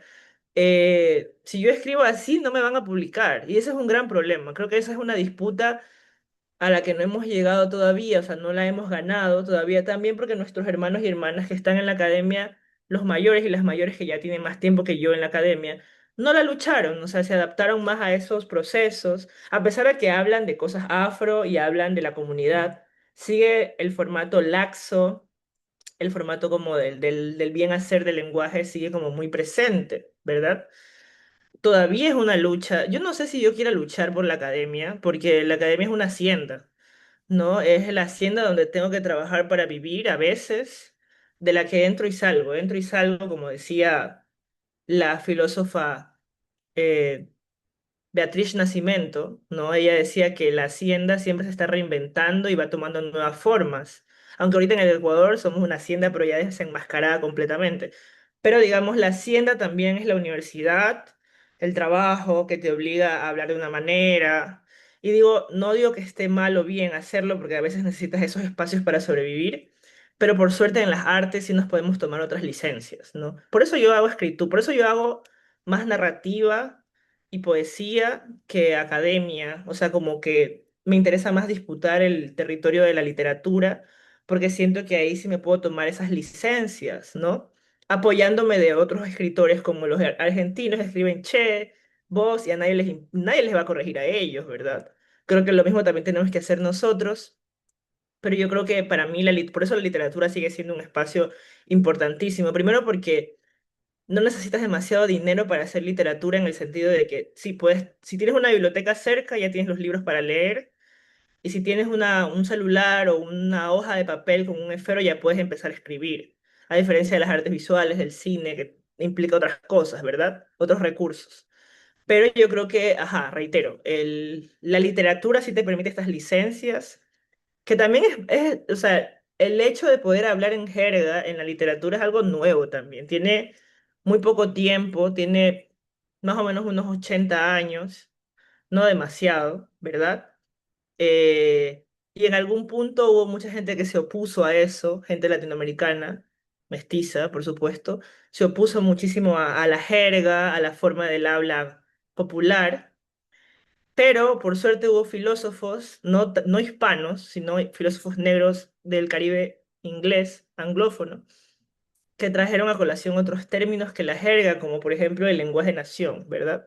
Kamau White dice que cuando crecemos en haciendas, las personas africanas estamos obligadas a olvidar nuestra lengua y a enterrarla, y que la forma en la que emerge esta lengua soterrada emerge en la poesía popular. Y para él la poesía popular no es la poesía que hacen los académicos, sino la poesía que hacen los cantantes del carnaval. Y es interesante eso, ¿no? Ver cómo si miramos hacia lo popular, hacia la música que escuchábamos en el barrio, como lo decía, de Grupo Nietzsche y de Pete el Conde Rodríguez, Celia Cruz, etcétera, habría que ver qué es lo que están cantando ahora y por qué, cuáles son las urgencias del presente y de esos lenguajes. Pero ajá, la academia sigue siendo un lugar cerrado, racista, blancocéntrico, que no te deja escribir como tú quieres. O sea, no te deja. Pero ahí uno puede como mediar, ¿no? Puedes estar en la academia, escribir tus artículos, disfrazarte, digamos, y luego hacer tu obra o escribir artículos ya más de difusión o de divulgación de otra manera, con tus palabras, ¿no?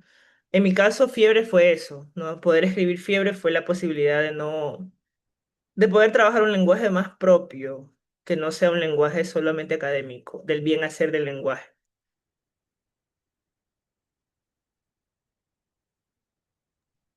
Cuéntanos un poco de cómo fue tu reacción cuando ganaste el premio, pues con Fiebre de Carnaval y ya comenzaron a salir por aquí, que por acá. Yo me enteré por eso, porque decían ganó tal libro y no sé qué premio y especialmente me llamó mucho la atención que el título sea Fiebre de Carnaval. Entonces yo siento que solo con el título yo me enganché y lo quería leer por mucho tiempo hasta que recién este año o el año pasado ya pudimos pues conseguir uno de los libros, que fue difícil, pero lo conseguimos. Sí, lo que pasa es que lastimosamente en el Ecuador tenemos muchos límites con respecto a la circulación de libros, ¿verdad? Es algo que ojalá que en el futuro podamos trabajar.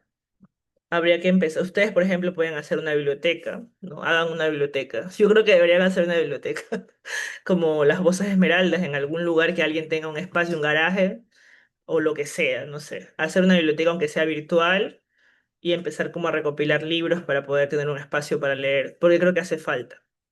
Porque las bibliotecas en Esmeraldas cuando yo era niña eran súper cerradas, amargadas, la gente era brava, uno iba ahí casi que a pelear para que le presten los libros, o sea, espacios que no te invitan, ¿no? A estar ahí. Que la idea de la biblioteca no solamente es que tú vayas a buscar libros o a consultar, sino que tú puedas estar ahí. Esa es la idea de la biblioteca del siglo XX, ¿no? Que tú puedas vivir en la biblioteca. Mi reacción cuando gané, ni idea, yo me disocié, la verdad. Solamente estaba como aceptando las cosas. Me puse feliz, obviamente, sobre todo porque cuando yo empecé a escribir, mi mamá, mi papá y mi abuela me decían que me iba a morir de hambre, ¿verdad? Que es lo primero que te dicen cuando eres escritor. Y yo dije, ah, bueno, tal vez no me vaya a morir de hambre. Eso fue lo primero que pensé. Básicamente, como, bueno, voy a cobrar algo por mi trabajo que también hace bien, no, no solamente del arte y de los aplausos no se vive, eso es una mentira. Y sobre todo, pues me emocioné, lo que más me gustó, por ejemplo, del Premio de Italia y de la residencia de Granada es poder conocer otros espacios, ¿no? Como viajar, conocer gente, ver que lo local también puede ser un espacio que le puede importar a gente que no tiene ni idea, ¿no? Por ejemplo, cuando fui a Italia, en todas las librerías ponían la playlist, ¿no? Entonces estaba sonando no sé, estaba sonando la Vamos a tumbar en librerías italianas. Y eso fue bastante entretenido, interesante, ¿no? Saber que es mentira que no le importamos a nadie, ¿no? Que uno puede escribir de su barrio, pero esas narrativas pueden tener un sentido dentro del arte, ¿no? Que sí hay un sentido y una necesidad, que no tenemos que solamente escribir desde la seriedad o desde las palabras del amo para poder tener un lugar en el arte, ¿no? Que a veces lo local puede ser también, puede ser un poco, puede extenderse. No digo global porque yo no soy una escritora global, no, no, todavía no, pero digamos sí se puede extender a otros territorios. Y sobre todo porque, a diferencia de lo que nos dicen, en todo lugar hay gente afrodescendiente, ¿no? En todo lugar, en el lugar más absurdo hay gente afrodescendiente resistiendo y esa gente también lee y también encuentra como una relación con lo que yo estaba narrando, con su propia vida, ¿no? Eso me pareció súper bonito también, la posibilidad de que otras personas muy lejanas, gente, no sé, brasileña, portuguesa, etcétera, pueda como, pero afrodescendiente, pueda como también sentir que tiene un vínculo con esas canciones o con esa experiencia de la familia extendida, del baile en la sala, de las comidas de domingo, etcétera, ¿no? De los hombres que se visten y se arreglan, también los tíos que se visten y se arreglan y salen a bailar salsa, ¿no? O salen a bailar lo que sea, pero salen como a bailar y a vestirse, ¿no? En la samba brasileña, en la samba de Río, carioca, hay una figura que se llama el malandro, que está muy vinculado a Eshu, que es como el eguá, ¿verdad? Y se viste de blanco, con camisa roja y baila, y se parece mucho al patacoré de Esmeraldas, como al patacoré, un poco al Diablo Blanco, que decían que se aparecía como vestido de traje blanco, con pezuñas, se parece mucho. Y así hay un montón de figuras en algunos lugares del mundo como ese, que también encarna el ñaño J, ¿verdad? Que también encarna el ñaño J vestido de blanco para ir a bailar. Sí, sobre todo eso, pues a poder como recogerlo. Para mí no es como hay que dejarlo de pensar como un espacio de espectacularización, que a veces las redes sociales, no sé, el reel que hizo Deep Blue parecía una cosa así espectacular, pero más que la espectacularización es una recolección de lo sembrado. Yo lo veo así, uno trabajó duro en algo, lo dio todo, se arriesgó, ¿no? Porque es un riesgo. Yo dije, va a leer mi mamá esto y mi mamá me va a desheredar y se va a enojar y me va a matar, va a decir que se me volví loca, cómo voy a poner la palabra chepa en una novela, ¿no? Pero al final es un riesgo estético, puede traer sus frutos. Si hacemos lo mismo, tal vez no, pero si nos arriesgamos a poner cosas nuevas, puede haber algún tipo de fruto, me parece. Más que todo fue eso, como la posibilidad de poder recolectar los frutos de un trabajo desbordado, digamos, fuerte. Excelente. Vamos a hacer un recorrido sobre los comentarios que han hecho en TikTok. Saludar a Ariana Soldit, que dice total con respecto a tu último comentario, a Betty Kanga, a Ivy Zamora, que te dice ñaña y un corazoncito así. Eh, Está Yeya también, que dice bien por Julie. CAB dice hola Julie, Julianita, dice fuera del guión. Y, y pues bueno, a Beatriz, a Luis Miguel Mirabá, que están conectados, a Ronnie Javier, a Alexis, que se han mantenido ahí durante todo el en vivo, pendientes de lo que nos comentas. Y que es indispensable pues que más gente lo escuche. Si bien aquí estamos solo 6 personas, en TikTok, pues al ser una plataforma mucho más amplia, pues tu voz está llegando a nuestros seguidores y a no seguidores. Entonces, eso, Andrés Caicedo, adelante. Sí, totalmente agradecido que nos hayas aceptado pues la invitación, que te encuentres allí en estos espacios. Para nosotros es fundamental pues escuchar todas estas voces pues que también han escuchado voces que tienen que contar mucho y pues qué más que contarlo pues estas diferentes posturas, ya sea pues el arte de las pinturas corporales, la escritura, poder hacernos recordar esas canciones que a veces uno no las escucha en esos barrios que están tan tranquilos, pero que al leer este tipo de novelas o de libros, pues uno ya comienza a escuchar la música del barrio, porque el barrio nunca se saca del corazón. Pero nada, yo totalmente agradecido, emocionado de poderte conocer, pues, no solamente ver tu nombre, sino que también ver tu rostro y todo eso. Quedamos con la invitación pendiente de las pinturas corporales y faciales cuando vengas por acá, te vamos a tener pendiente. Y pues a cada uno de los compañeros y compañeras pues que se tomaron ese tiempo de estar aquí presente, a Jorman que participaba y que no lo quería dejar hablar, por ahí a Jericho, por ahí también está Zuli que no interactuó, pero nada, estuve pendiente escuchando todo lo que decías, a Yomaira también, así que nada, te estamos totalmente agradecidos y esperamos pues poder tener algunos de tus libros para poderlos compartir con los compas y a su vez que ellos también nos puedan transmitir a sus sobrinos, primas, compañeros y a todos para que sepan pues parte de esa historia. Así que muchísimas gracias pues por estar aquí. Nos vemos pues el próximo viernes. Chao, muchas gracias. Igual, como si no tienen el libro físico, yo puedo pasarles el PDF, o sea, ¿qué más podemos hacer? Hasta que lleguen las librerías y las bibliotecas de Ecuador a Esmeraldas, siempre se puede. Excelente. Mira, nosotros tenemos una página web. Si gustas, nos compartes el PDF y creamos un apartado de biblioteca digital y ahí las personas que estén interesadas, pues van a tener acceso un poco más libre, ¿no? Porque sí, es bastante Fiebre de complejo. carnaval no puedo, porque después me tengo problemas con el contrato editorial, pero Ah, los ya, ok, otros ok. libros sí puedo. Los Fiebre de Ya. carnaval les puedo pasar como a ustedes, así como, y lo pueden pasar ustedes por ahí, por debajo de la mesa, digamos. Ah, ok. Los que Pero como puedas en la compartirnos, página. Todo Molina.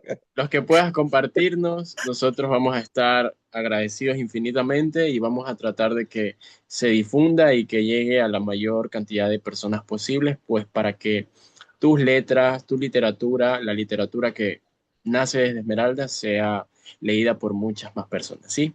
Entonces, esto sería todo. Muchas gracias a todos los compas. Reiterar los agradecimientos, Juliana. Es un honor tenerte aquí en las voces y escuchar tus palabras y todo lo que nos has narrado. Entonces, Eso sería todo. Un abrazo inmenso. Chao, gracias. Chao, chao, pasen bien.